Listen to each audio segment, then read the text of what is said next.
Good morning sir. Good morning यार। तो कैसे हो सभी?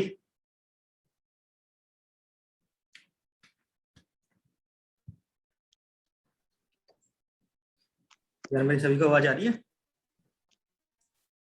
अनीस, निधि, पारस, प्रभा। Yes sir. और कैसे हो सभी? ठीक है सर। और एग्जाम सही से निपट गया आप लोगों का? बिल्कुल सर। रिजल्ट आया नहीं आया? ये वाला तो नहीं आया सर, वो बस वो पुराना वाला ही क्लियर हुआ है। अच्छा अच्छा, सब क्लियर है उसमें? कोई लटका तो नहीं? हाँ, वो भी सही आधे है। बच्चों को ही आया है सर। क्यों? क्या प्रॉब्लम है? पता नहीं सर। अच्छा, अच्छा।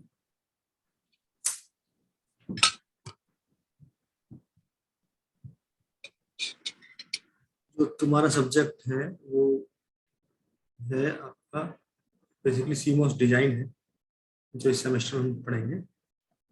तो एक बार उसका सिलेबस देख लेते हैं। तो ये जो है 3 क्रेडिट का कोर्स है और थ्योरी है इसमें बेसिकली 75 मार्क्स की और 25 इंटरनल असेसमेंट। अगर इसका एग्जाम आपका वैसे होगा फिजिकली मोड में तो ये वही 3 घंटे का ही होगा थ्योरी में। इसमें आपको वही आएंगे क्वेश्चन आंसर जैसे आते हैं।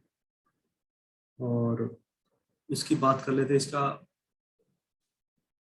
ऑब्जेक्टिव क्या है कोर्स का।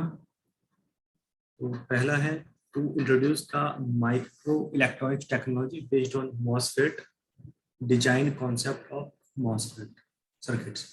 तो पहला ऑब्जेक्टिव ये है कि माइक्रो इलेक्ट्रॉनिक टेक्नोलॉजी का यूज करके हम मॉसफेट को कैसे डिजाइन कर रहे हैं, क्या डिजाइन कॉन्सेप्ट है मॉसफेट सर्किट के।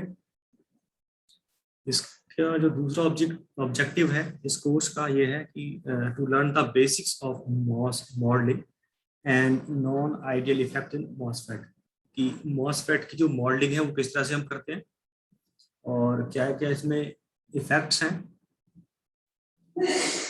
और इसके बाद इसमें देखेंगे हम कि मॉसफेट सर्किट का लेआउट किस तरह से होता है और अगर इसके हम डिफरेंट डिफरेंट पैरामीटर्स को वेरी करें तो उससे इसका जो परफॉर्मेंस पे क्या इफेक्ट होगा। फिर इसके बाद है कॉम्बिनेशनल एंड सीक्वेंशियल सर्किट का डिजाइन।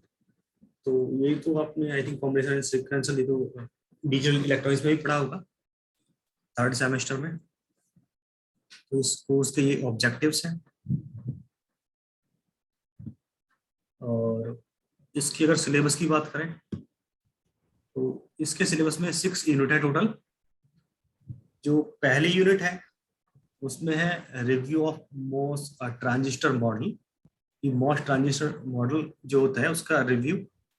तो इसमें हम देखेंगे कि आईसी क्या होती है और कैसे जो पहली जो आईसी थी उसका साइज क्या था। फिर जैसे जैसे मतलब जो टाइम बढ़ा और उस तरह से क्या क्या टेक्नोलॉजी में चेंजेस आए वो देखेंगे कि एक आईसी पे हम कितने जो ट्रांजिस्टर उनको फैब्रिकेट कर सकते हैं। और उसके बाद है कि जो मॉसफेट होता है उसके डिफरेंट मोड्स होते हैं। तो उसमें हम देखेंगे एनहांसमेंट मोड, डिप्लीशन मोड। तो एनहांसमेंट मोड, डिप्लीशन मोड ये तो हमने ऑलरेडी देख चुके हैं इससे पहले वाले उसमें आपका जो 4th सेमेस्टर था जिसमें हमने एनालॉग इलेक्ट्रॉनिक्स डिस्कस करा था। तो एक बार फिर से रिवाइज करेंगे कि एनहांसमेंट मोड में जो है जो डिप्लीशन लेयर होती है, जो बेसिकली चैनल होता है उसको हम फॉर्म करते हैं। और डिप्लीशन मोड में चैनल ऑलरेडी एग्जिस्ट होता है और उस अगर उसकी विड्थ को अगर वेरी करते हैं तो करंट की वैल्यू कैसे इंक्रीज और डिक्रीज होती है। इसके बाद इसमें है आपका एक पार्ट फैब्रिकेशन का, कि एनमोस को फैब्रिकेट हम कैसे करते हैं, सीमोस को फैब्रिकेट कैसे करते हैं और इसका इक्विवेलेंट मॉडल क्या है। इसके बाद जो सेकंड यूनिट है उसमें हम डिस्कस करेंगे कि ideal and non ideal behaviour MOSFET transistor क्या होता है, इसकी वीआई कैरेक्टरिस्टिक्स क्या होती हैं, थ्रेशोल्ड वोल्टेज क्या होती है इसमें, और इसमें जो है मॉस ट्रांजिस्टर जो ट्रांसकंडक्टेंस है वो क्या होता है। फिर आइडियल के बाद हम देखेंगे नॉन आइडियल जो इसकी वीआई कैरेक्टरिस्टिक्स होती है वो, और इसमें एक टर्म होती है वेलोसिटी सैचुरेशन, एक बेसिकली मॉडल होता है वेलोसिटी सैचुरेशन, तो वो हम देखेंगे। और चैनल लेंथ मॉड्यूलेशन क्या होती है, मतलब जो हम चैनल जो फॉर्म करते हैं एन मॉस में, पी मॉस में, सी मॉस में, तो अगर उसकी जो लेंथ है अगर वो वेरी होती है तो उसका क्या इफेक्ट होता है, मतलब मॉड्यूलेशन का मतलब यहाँ पे मॉड्यूलेट कर रहे हैं उसकी लेंथ को, लेंथ में कुछ चेंज कर रहे हैं तो उससे क्या इफेक्ट हो रहे हैं। फिर इसके बाद इसमें बॉडी इफेक्ट्स क्या है, और इसमें फिर नेक्स्ट जो टॉपिक है दैट इज सब थ्रेशोल्ड कंडक्शन, ये क्या होता है सब थ्रेशोल्ड कंडक्शन, जंक्शन लीकेज क्या होता है, और टनलिंग क्या होती है, और ये कैसे टेम्परेचर पे डिपेंडेंट है। फिर हम देखेंगे कि जो ट्रांजिस्टर को हम एज ए स्विच हम यूज करते थे वो कैसे करते हैं। इसमें एक और ट्रांजिस्टर है दैट इज पास ट्रांजिस्टर, वो क्या होता है, और फिर है इसमें pull up and pull down जो ट्रांजिस्टर होते हैं उसके बारे में। इसमें बस उसका डिफरेंस होता है कि अगर पुल अप में एंड और कॉम्बिनेशन है तो एंड उस पुल डाउन में वो कन्वर्ट हो जाएगा एंड और गेट में और नॉर में, तो इस तरह से मतलब कुछ इसमें कन्वर्जन है तो वो हम देखेंगे। फिर इसमें फर्दर है कि सीमॉस और एनमॉस इन्वर्टर्स क्या होते हैं, और लैचअप क्या होता है सीमॉस में। तो इस तरह से हम सेकंड यूनिट कंप्लीट करेंगे। सेकंड यूनिट के बाद थर्ड यूनिट है तो वो है आपका इंटीग्रेटेड सर्किट लेआउट। तो इसमें हम देखेंगे बेसिकली कि हम कैसे बेसिकली उनको जो एनमॉस है, पीमॉस है, सीमॉस है, इनका physical design with the help of logic kits कैसा है। और एक स्टिक डायग्राम होता है बेसिकली जो हम डिजाइन करते हैं, ये जो जो भी फैब्रिकेशन करते हैं तो उसके लिए हम पहले लेआउट बनाते हैं, लेआउट के बेसिस पे जो है स्टिक डायग्राम बनाते हैं, तो उसमें एंड और अलग अलग इसका रिप्रेजेंटेशन है। फिर उनके कुछ डिजाइन रूल्स होते हैं कि कौन सा कलर हम यूज करते हैं एंड में और में। फिर इसके बाद जो है आपकी है फोर्थ यूनिट। तो फोर्थ यूनिट में हम जो डिस्कस करेंगे वो डिस्कस करेंगे कि जो मॉस जो ट्रांजिस्टर है उसकी हम परफॉर्मेंस को कैसे एस्टिमेट करते हैं। तो इसमें है आपका डिले कैलकुलेट करना, और जो आपका रेजिस्टेंस कैपेसिटेंस जो डिले मॉडल होता है उससे, उसमें क्या होता है लीनियर डिले मॉडल्स क्या होते हैं, पैरासिटिक डिले क्या होता है, और लॉजिकल पाथ एफर्ट क्या है। फिर हम इसमें कैलकुलेट करेंगे पावर डिसिपेशन की वैल्यू, और interconnect and robustness in CMOS circuit design कि उसकी रोबस्टनेस क्या है जो सीमोस सर्किट हम डिजाइन करते हैं। फिर है यूनिट 5। तो यूनिट 5 में हम डिस्कस करेंगे कि कॉम्बिनेशनल लॉजिक डिजाइन क्या होता है। तो उसमें हम देखेंगे कि सीमोस लॉजिक फैमिली में कि static logic, dynamic logic and dual rail logic, ये जिसमें 3 पार्ट है। तो ये 5th यूनिट में हम डिस्कस करेंगे। इसके बाद जो लास्ट यूनिट है जो 6th यूनिट है वो है आपकी सीक्वेंशियल लॉजिक डिजाइन। तो सीक्वेंशियल लॉजिक डिजाइन में हम देखेंगे कि स्टैटिक सर्किट्स क्या होते हैं, और कैसे हम लैच को डिजाइन करते हैं, और कैसे फ्लिप फ्लॉप को हम डिजाइन करते हैं। तो ये है आपकी टोटल सिलेबस। तो इसको हम पहले यूनिट 1 से स्टार्ट करेंगे। और आप लोगों ने यार गेट का फॉर्म फिलअप कर दिया नहीं करा है? गेट दे रहे हो यहाँ पे से, या इंटरेस्टेड नहीं हो गेट में? सर अभी तक तो नहीं किया है सर फॉर्म। कर दो यार, थर्ड ईयर भी आई थिंक इस बार भी अलाउ है, तो कर दो, थोड़ा सा एक्सपीरियंस आपको मिल ही जाएगा। और कुछ मतलब आपको हेल्प चाहिए तो मैं हेल्प प्रोवाइड कर दूंगा, जैसे कि कौन सा आपको लेक्चर देखना है, यूट्यूब पे बहुत सारे फ्री लेक्चर हैं। तो अगर किसी को रिकमेंडेशन चाहिए कि कौन कौन से लेक्चर हमें फॉलो करना चाहिए तो वो भी मैं आपको बता दूंगा। मैं तो एडवाइज करूंगा अगर किसी को मतलब एमटेक या रिसर्च में अगर आगे इंटरेस्ट है पीएससी वगैरह में, तो गवर्नमेंट जॉब के लिए तो कर लो यार तैयारी, अभी टाइम है, क्योंकि सितंबर चला, आई थिंक फरवरी में होगा आपका एग्जाम, तो बेटर रहेगा फिलअप कर दोगे तो। फॉर्म सर अभी से निकल गए हैं? हाँ निकले हुए हैं यार, और तो अक्टूबर में लास्ट डेट आई थिंक उसकी, एक बार देख लेना। इस बार आई थिंक आईआईटी मद्रास करा रहा है, जहाँ तक मुझे पता है आईआईटी मद्रास है, आई थिंक खड़गपुर, इनमें से कोई है। तो अगर इसकी मैं बुक की बात करूँ तो बुक को इसमें आप एक तो जो सर्किट ये जो इसमें है ना ये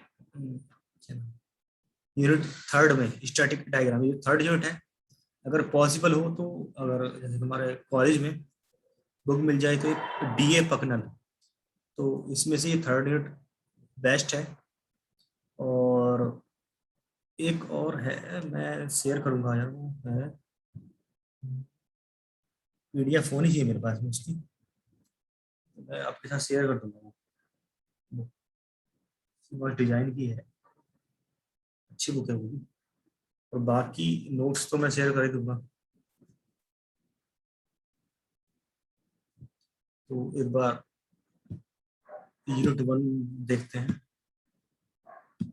तो ये बेसिकली मैंने डाउनलोड करा है, किसी कॉलेज के नोट्स हैं, तो इसमें जो है मैं शेयर कर दूंगा। यूनिट वन तो जो है आपकी उसमें आई थिंक कंप्लीट पढ़ना होगा यूनिट वन को, तो इसमें जो है इसमें बता रखा है कि क्या क्या जो है किस तरह से जो हमारी जो आईसी है वो स्टार्टिंग में कैसे थी, फिर कैसे कैसे इसमें नंबर ऑफ ट्रांजिस्टर्स जो है इंक्रीज होते गए एक आईसी में, कैसे कैसे इनका जो है फिर फाइनल जो हम जो यूज करते हैं, कौन से करंटली टेक्नोलॉजी चल रही है वो सब, जैसे एसएसआई, एमएसआई, एलएसआई, वीएलएसआई, फिर यूएलएसआई, फिर जीएसआई, इस तरह से। तो थोड़ा सा स्टार्ट कर लेते हैं।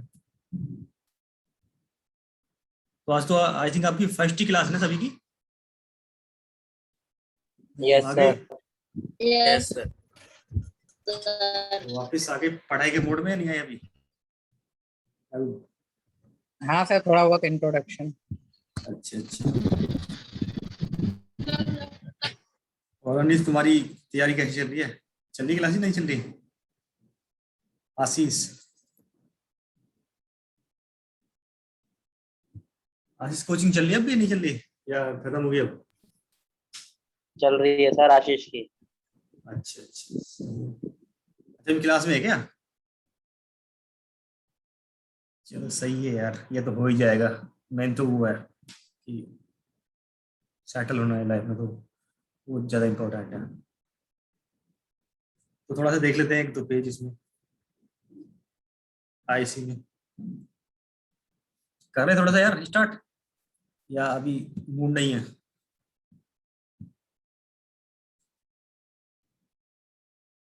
तो थोड़ा सा कर लेते हैं अगर करा दो सर।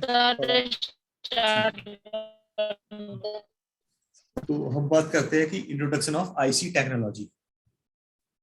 आईसी जो सभी ने देखी होगी, आईसी तो आईसी होता है इंटीग्रेटेड सर्किट। तो मैं इससे पहले थ्योरी देख लेता हूँ, और जहाँ जहाँ पे कोई कॉन्सेप्ट होगा तो वो मैं बताता चलूँगा।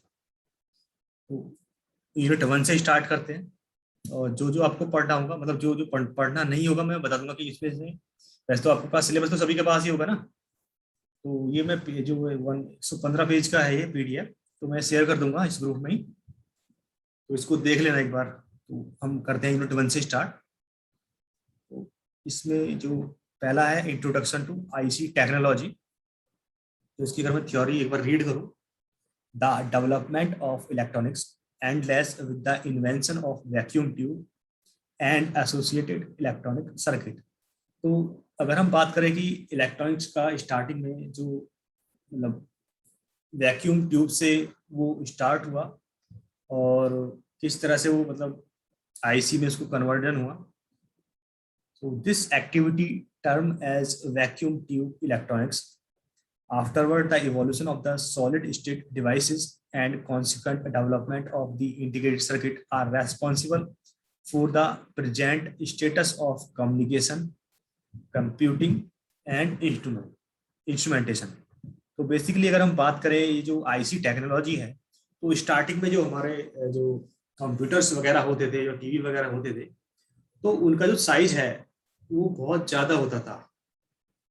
तो उसको हम किस तरह से हमने मतलब उसका इतना कितना रिड्यूस करा उसका साइज, कि वैक्यूम ट्यूब पहले यूज करते थे। तो अगर आप लोगों ने देखा होगा कि जो टीवी पहले होते थे जो ब्लैक एंड व्हाइट होते थे, तो उनमें जो जो उसकी जो स्क्रीन होती थी, मतलब उसका साइज होता था वो काफ़ी बड़ा होता था। जो उसमें जो वैक्यूम ट्यूब होती थी बेसिकली, तो वो काफ़ी हैवी होती थी। और उसको जैसे जैसे डेवलपमेंट हुआ, जैसे जैसे बेसिकली जैसे जैसे हमने जो ये सॉलिड स्टेट डिवाइसेस हैं उनका इन्वेंशन हुआ, पहले बीजेटी, फिर मॉसफेट। तो उस तरह से बेसिकली इसका जो साइज है उस जैसे जैसे मतलब एक आईसी पे नंबर ऑफ ट्रांजिस्टर का जो जो फैब्रिकेट कर रहे हैं उसका साइज इंक्रीज होता गया, मतलब number of transistor in a single chip वो इंक्रीज होता गया। वैसे वैसे जो है जो सर्किट्स है, जो हमारी जो डिवाइसेस हैं, उनका भी साइज कैसा होता गया, कम होता गया। तो ये है आपका कि इसका इवोल्यूशन कैसे हुआ। पहले पहले हमारा वैक्यूम ट्यूब होता था और उनका साइज बहुत बड़ा होता था। फिर जैसे जैसे हमारा सॉलिड स्टेट डिवाइस आई, फिर उससे के बाद इंटीग्रेटेड सर्किट आए, तो जिसकी वजह से जो हमारा जो प्रेजेंट जो हम देख पा रहे हैं कि जो आजकल जो टीवी है उसका साइज काफ़ी कम हो गया है। पहले तो बहुत बड़ा होता था उनका साइज। तो अगर हम बात करें कि जो वैक्यूम ट्यूब जो डायोड है, सबसे पहले जो इन्वेंट हुई वो करा था जॉन एम्ब्रेस फ्लेमिंग ने, कब 1904 में। तो इसके बाद इसका जो कुछ एडवांस वर्जन था वो था वैक्यूम ट्रायोड, जो बेसिकली इन्वेंट करा था लीडी फॉरेस्ट ने, कब 1906 में। तो सबसे पहले हमारे पास आई वैक्यूम ट्यूब डायोड, तो वो आया 1904 में। फिर उसका जो एडवांस वर्जन आया वो आया 1906 में, जिसका नाम था वैक्यूम ट्रायोड। तो अगर हम बात करें कि early developments of the integrated circuit goes back to 1949। तो जो सबसे पहले जो हमारी जो आईसी आई वो कब आई, 1949 में। तो जर्मन इंजीनियर थे Werner Jacobi filed a patent for IC like semiconductor amplifying device showing 5 transistor on a common substrate in a 2-stage amplifier arrangement। तो उन्होंने जर्मन जो साइंटिस्ट थे उन्होंने क्या करा कि ट्रांजिस्टर 5 ट्रांजिस्टर लिए और उनको एक सिंगल जो है उस पे आईसी पे, या बोल सकते हैं कि एक सेमीकंडक्टर डिवाइस पे क्या करा, उसको फैब्रिकेट कर लिया। तो इसमें उन्होंने क्या करा कि उसमें 5 ट्रांजिस्टर थे एक कॉमन सबस्ट्रेट पे, और वो 2 स्टेज अरेंजमेंट था बेसिकली। और इसके बाद जो जैकोबी थे, एक साइंटिस्ट थे जैकोबी, उन्होंने डिस्क्लोज करा, Jacobi disclose small chip off hearing aids. तो ये हियरिंग एड्स जो है उसको उन्होंने डिस्क्लोज करा। और जो हमारे जो इंटीग्रेटेड सर्किट थे, integrated circuits were made possibly by experimental discoveries which shows that semiconductor device could perform the function of vacuum tube, and by mid 20th century technology advancement in the semiconductor device fabrication। तो जो काम हम vacuum tube से कर रहे थे वही काम जो है हमारा सेमीकंडक्टर डिवाइस से होने लगा। और मिड 20th सेंचुरी आते आते जो है बहुत इसमें एडवांसमेंट हो गया। इसके बाद जो the integration of the large number of tiny transistor into a small chip was an enormous improvement over the manual assemble of circuit using electronic component। तो पहले क्या होते थे कि जो हमारे पास जो छोटे छोटे मतलब जो ट्रांजिस्टर्स होते थे उनको जो है स्मॉल चिप में मतलब क्या करते थे, उनको वो करते थे, इंटीग्रेट करते थे। बट पहले हम उनको मैनुअली करते थे। बट अब जो जैसे जैसे जो टेक्नोलॉजिकल एडवांसमेंट हुआ, तो उन इलेक्ट्रॉनिक जो कंपोनेंट को बेसिकली हम फैब्रिकेट करने लगे। फिर the integration of large number of transistors in a single small chip was an enormous improvement over the manual assembly of circuit using electronic component, and the integrated circuit mass production capability, reliability, building block approach to a circuit design ensured the rapid adoption of the standardized ICs in place of the design using discrete transistor.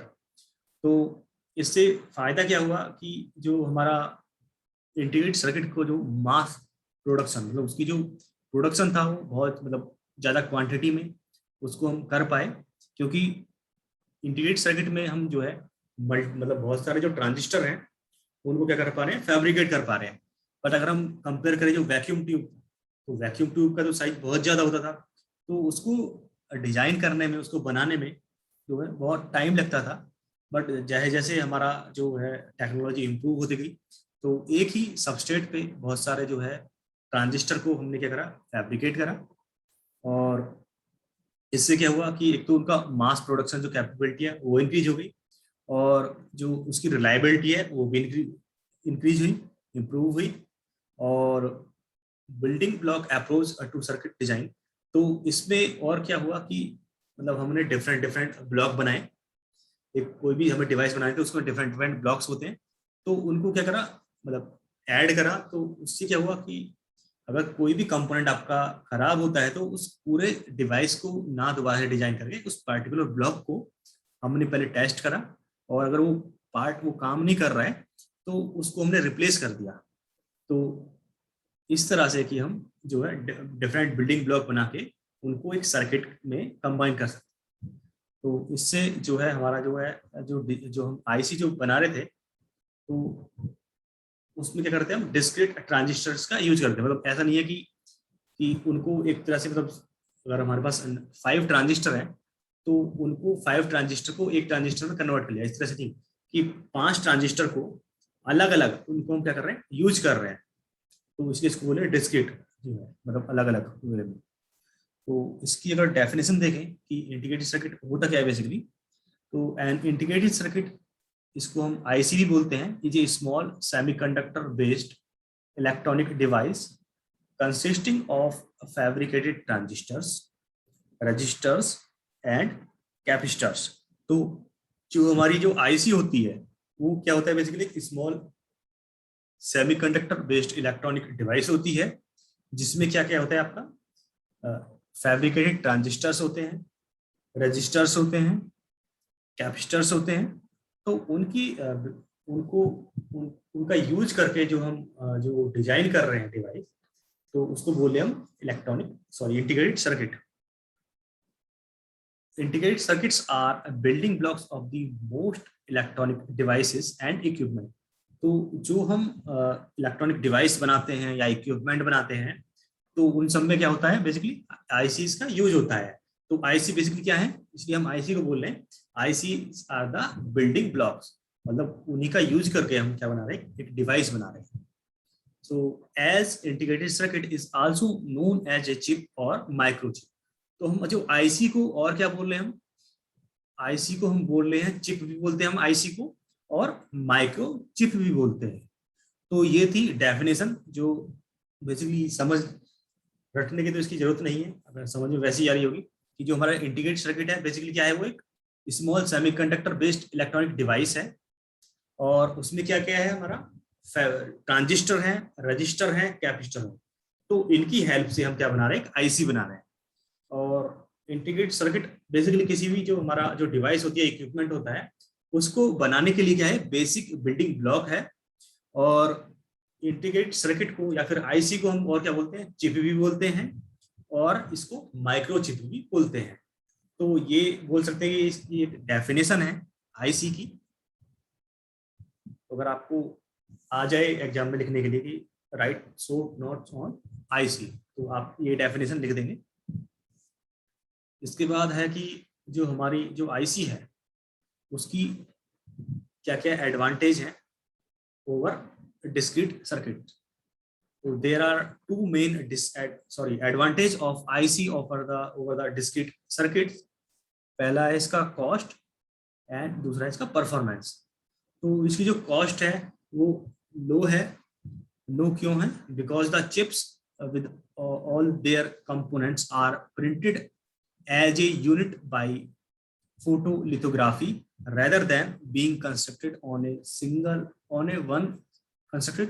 one transistor at a time। तो अगर हम बात करें कि इसकी cost low क्यों है, क्योंकि जो इसमें जो हम जो चिप्स बेसिकली आईसी क्या है, चिप्स है, मतलब बहुत सारे जो कंपोनेंट है उनको एक ही सबस्ट्रेट पे क्या कर रहे हैं, हम उसको फैब्रिकेट कर रहे हैं। तो इसमें हम फोटोलिथोग्राफी जो टेक्निक है उसका यूज करके इसको प्रिंट करते हैं। अगर कंपेयर करें कि अगर हम एक ट्रांजिस्टर एक टाइम में एक ट्रांजिस्टर बनाएं और ऐसे ऐसे करके, मतलब एक ट्रांजिस्टर दूसरा ट्रांजिस्टर तीसरा ट्रांजिस्टर, फिर उनको फिर एक साथ कंबाइन करें तो उसमें काफी कॉस्ट आएगी। तो इसमें क्या करते हैं हम कि फोटोलिथोग्राफी एक टेक्निक होती है, उसका यूज करके हम जो है इसके जो कंपोनेंट है उनको प्लेस करते हैं और इसमें जो कॉस्ट है उसकी कम हो जाती है। और इसमें जो मटेरियल है, less material is used to construct a packaged IC die than a discrete circuit. तो अगर हम आईसी जो बना रहे हैं उसको बनाने में हमें क्या लगेगा, लेस मटेरियल लगेगा as compare to the discrete circuit. क्योंकि अगर हम एक ट्रांजिस्टर अलग बनाएंगे, एक रजिस्टर फिर कैपेसिटर, तो उनको अलग अलग डिजाइन ना करके एक साथ ही एक सबस्ट्रेट पे उनको कंबाइन कर लें तो उसमें जो मटेरियल जो लगेगा वो कम लगेगा। और इसकी जो परफॉर्मेंस है हाई की हो जाएगी। Performance is high since the component switch quickly and consume little power because the components are small and position close together. तो आईसी में क्या कर रहे हैं कि हमें बेसिकली कम स्पेस में ज्यादा से ज्यादा जो कंपोनेंट होते हैं उनको हमें प्लेस करना होता है। तो क्योंकि उनमें जो स्पेस होगा वो कम होगा, तो बेसिकली जो पावर जो कंज्यूम हो रही है बेसिकली पे, कि अगर एक प्लेस से दूसरे प्लेस पे जो पावर जो जाती है हमारी, जो ट्रांसमिट होती है, तो थोड़ा बहुत तो लॉस होता ही है।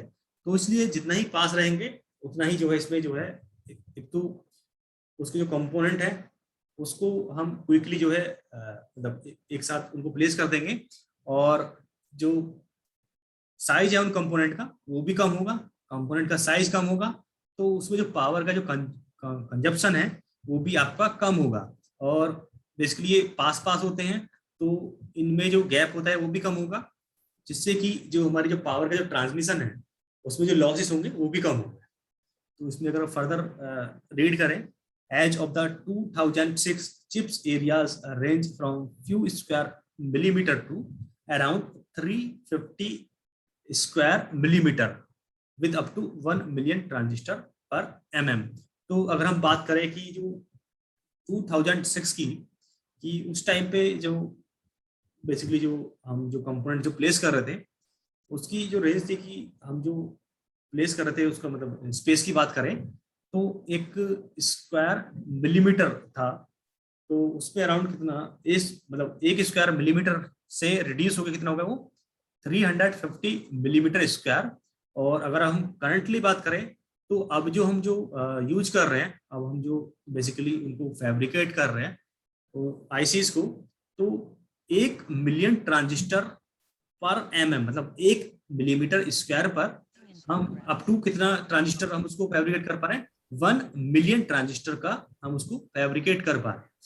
तो जैसे जैसे हमारा टाइम मतलब 2006 से अब की बात करें तो जो है हम जो ट्रांजिस्टर जो नंबर ऑफ ट्रांजिस्टर को जो फैब्रिकेट कर पा रहे हैं तो उसकी जो काउंट है वो क्या हो गया, इंक्रीज हो गया है, और जो स्पेस है वो रिड्यूस हो गया है।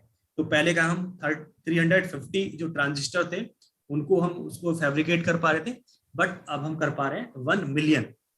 तो ये एडवांसमेंट हो रहा है। तो इससे क्या हो रहा है कि number of transistor, number of devices जो है एक स्मॉल एरिया में आ रहे हैं। तो उसी वजह से जो हमारा जो आजकल जो डिवाइस है उनका जो साइज है वो कैसा हो रहा है, कम हो रहा है। इसके बाद ये बेसिकली किस तरह से जो है इन्वेंशन हुआ, तो इसमें देख लेते हैं कि फर्स्ट जो हमारी बात करें कि 1904 में तो फ्लेमिंग ने इन्वेंशन करा था इसका, कौन से सर्किट का, वैक्यूम ट्यूब डायोड का। तो इसमें ये बेसिकली एक्सपेंसिव था और इसमें जो पावर थी वो भी ज़्यादा इसमें कंज्यूम हो रही थी और ये अनरिलायबल था। और फिर इसके बाद जो था 1906 में मैंने बात की थी वैक्यूम डायोड की, वैक्यूम ट्यूब डायोड की। फिर उसके बाद वैक्यूम ट्रायोड आया, तो इसमें भी जो कॉस्ट थी वो बहुत ज़्यादा थी और पावर कंजप्शन वो भी ज़्यादा था और ये अनरिलायबल था। इसके बाद बात करते हैं कि दूसरी जो आईसी थी वो बेसिकली जो सर्किट था वो था सेमीकंडक्टर, जिसने रिप्लेस करा वैक्यूम ट्यूब्स को। उसको इन्वेंट करा विलियम शॉकले ने बेल लैब्स में, कब, 1945 में। फिर इसके बाद जो नेक्स्ट जो इन्वेंशन हुआ सेमीकंडक्टर के बाद वो हुआ point contact transfer resistance device का, तो that is also called as bipolar junction transistor. तो इसमें बेसिकली ट्रांसफर ऑफ रेजिस्टेंस होता है, मतलब input impedance, low input impedance से हाई इनपुट इम्पिडेंस। तो बेसिकली क्या बोल सकते हैं कि जो हमारे यहाँ पे जो रेजिस्टेंस जो है बेसिकली ट्रांसफर हो रहा है। तो ये किसने करा था, बीजेटी का जो इन्वेंशन था वो करा था बेल लैब्स में। 3 साइंटिस्ट थे, बार्डिन, ब्रिटेन एंड शॉकली। ये 3 हमारे जो साइंटिस्ट थे उन्होंने 1947 में बीजेटी जैसी डिवाइस को इन्वेंट करा। और इसका जो अगर हम बात करें कि इसका फायदा क्या हुआ, तो इसमें जो driving factor of the growth है ऑफ द वीएलएसआई टेक्नोलॉजी वो अभी इम्प्रूव हुई। कहाँ हम जो पहले हम यूज कर रहे थे वो कितना कर रहे थे,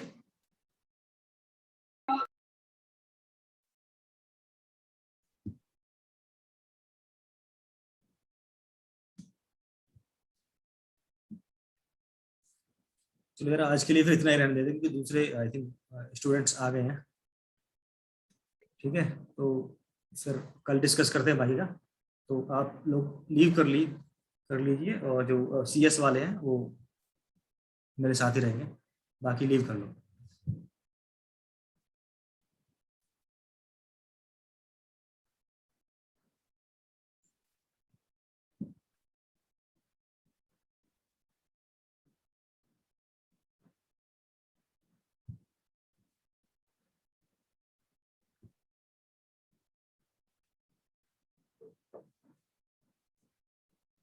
विकास आप सीएस से हैं? Yes sir, yes sir. Vikas मैं ना अभी दोबारा से वो जो आप दोबारा से इसका मतलब अभी दूसरी क्लास में हूँ, तो अभी दोबारा से आपको ज्वाइन करना है क्योंकि ये जो मैंने शेड्यूल कर रखा ठीक है है सर, कंप्लीट होने वाला है। ठीक है, हाँ अभी 2 मिनट ज्वाइन ठीक है कर। सर।